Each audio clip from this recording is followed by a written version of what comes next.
नीलाम्बुजश्यामलकोमलाङ्गं सीतासमारोपितवामभागं पाणौ महासायकचारुचापं नमामि रामं रघुवंशनाथम्। आकरचारिलक्षचौरासी जाति जीव जल थल नभवासी। सिय राम मैं सब जग जानी करूं प्रणाम जोरि जुग पानी। सज्जनों, 16 फरवरी 2021 को पावन पर्व बसंत पंचमी है। बसंत ऋतु की आगमन पे मनाए जाने वाला यह पर्व की बहुत महिमा है। आज के ही दिन सरस्वती जी का भी पूजन होता है। प्राचीन काल में लोग अपने बालकों का सरस्वती जी के समक्ष प्रथम पूजन करा करके विद्यालय गुरुकुल में भेजते थे और भेजते आ रहे हैं। लेकिन पाश्चात्य संस्कृति हावी होती जा रही है, इसलिए यह प्रथा छूटते जा रहा है।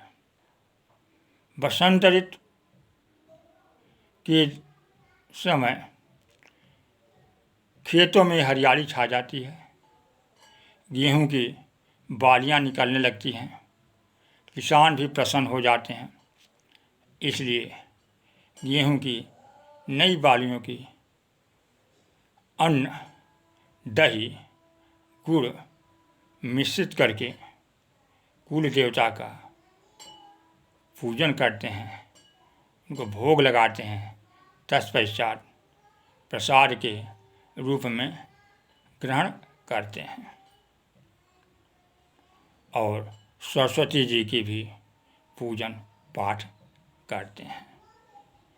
सरस्वती जी की असीम महिमा है। श्री रामचरितमानस में गोस्वामी तुलसीदास जी भी सरस्वती जी के बारे में वर्णन किए हैं। मुख्य रूप से 3 समय सरस्वती जी का विशेष वर्णन किया गया है। पहला, रावण, कुंभकर्ण और विभीषण तपस्या करने लगे और विधाता वरदान देने के लिए आए उस समय। दूसरा, जब राजा दशरथ राम जी का अभिषेक करना चाहे उस समय। और तीसरा, जब भरत जी राम जी को निवेदन करके अयोध्या वापस लाना चाहे उस समय। रावण, कुंभकर्ण, विभीषण ब्रह्मा जी के खूब तपस्या किए। ब्रह्मा जी प्रसन्न होकर के आए और रावण को चिरंजीवी विश्व विजयी होने का वरदान दिया। विभीषण भगवान की भक्ति थी, भगवान के प्रति विभीषण को अनुराग था, इसलिए विभीषण ने भक्ति की वरदान मांगा और ब्रह्मा जी भक्ति का वरदान दे दिए। कुंभकर्ण को देख करके ब्रह्मा जी चिंतित हो गए। कुंभकर्ण का विशाल शरीर, वह बहुत खाता था पशुओं को, जानवरों को, तो यह देख करके उनको चिंता हो गई कि जो यह खल नित करब आहारो, होई चौपट उजारो संसारो। इसलिए ब्रह्मा जी सरस्वती जी का आह्वान किए और सरस्वती जी आई कुंभकर्ण की जिह्वा पे बैठ गई। कुंभकर्ण 6 माह जगने और 1 दिन सोने का वरदान मांगना चाहता था, क्योंकि वह भोगी था, अधिक खाने वाला था। लेकिन जब सरस्वती जी आ गई तो उसकी मति को बदल दी और कुंभकर्ण मांगे सिनीद मास खटकेरी और 6 महीने सोने का वरदान मांग लिया। अब ब्रह्मा जी प्रसन्न होकर के एवं मस्तु ऐसा ही हो। और दूसरा अवसर, जब राजा दशरथ जी के 4 पुत्रों का विवाह हो गया, 4 पुत्र वधुएं आ गईं, अयोध्या में प्रसन्नता की लहर छा गई। राजा दशरथ मानहु परमानंद समाना, दशरथ जी के हृदय में अत्यंत आनंद की अनुभूति होने लगी।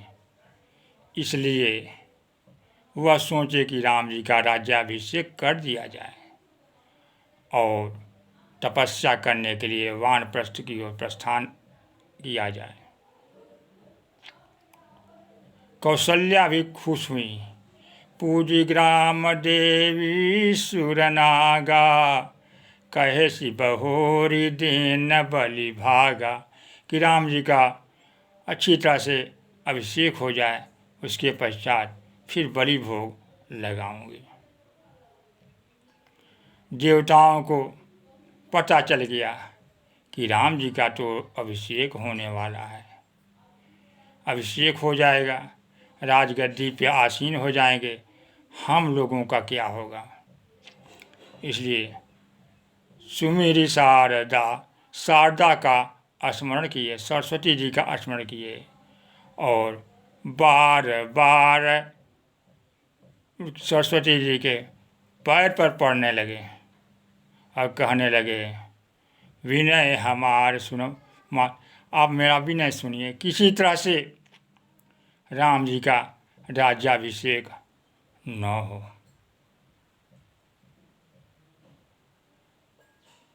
इसलिए कुछ करिए। सरस्वती जी बोली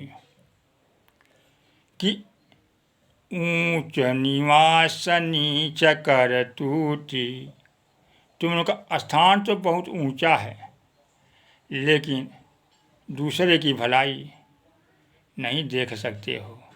ऊंच निवास नीच कर तूती, देखी न सकई ही भलभूति, और दूसरे का फलना फूलना नहीं देख सकते। तो देवता क्या बोले, जीव कर्म बस दुख सुख भागी, जाय देव हित लाग। यानी जीव तो अपना दुख सुख अपने कर्म के अनुसार से भोगते हैं। इसलिए हे माता, हम देवताओं का कार्य करें। सरस्वती जी आई और सोचने लगी। अयोध्या में आई तो अयोध्या में तो सब की मति विमल थी, सब की मति राम में थी, लेकिन नाम मंथरा मंदमती, मंथरा नाम की एक दासी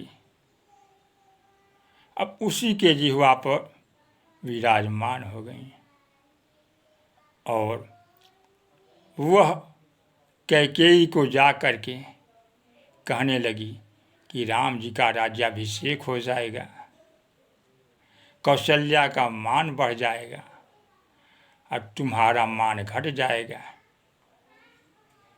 भरत का मान घट जाएगा, भरत को दास जैसा रहना पड़ेगा।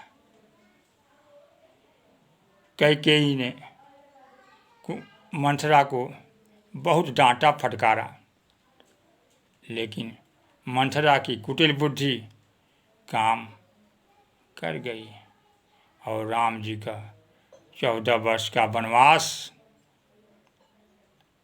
और भरत को राजगद्दी हुआ। तीसरा अवसर, भरत जी ननिहाल से आए, राम जी को न दे करके राम जी, सीता जी, लक्ष्मण वन चले गए हैं, इसका कारण मैं हूँ।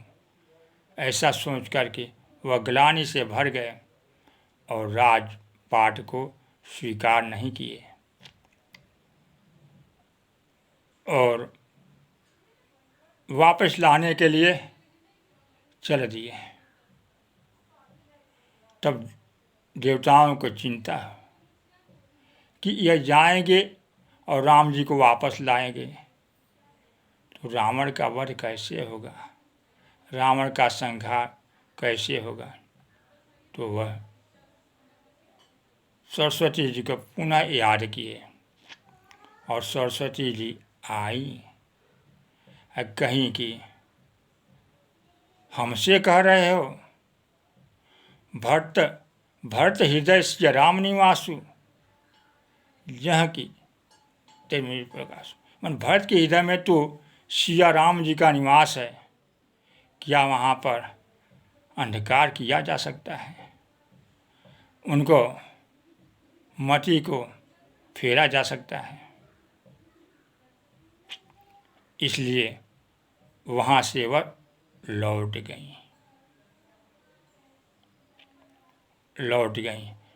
देवता भी खूब अपना टोटका आदि किए, लेकिन हरि भक्तन के पास न आवे भूत प्रेत पाखंड।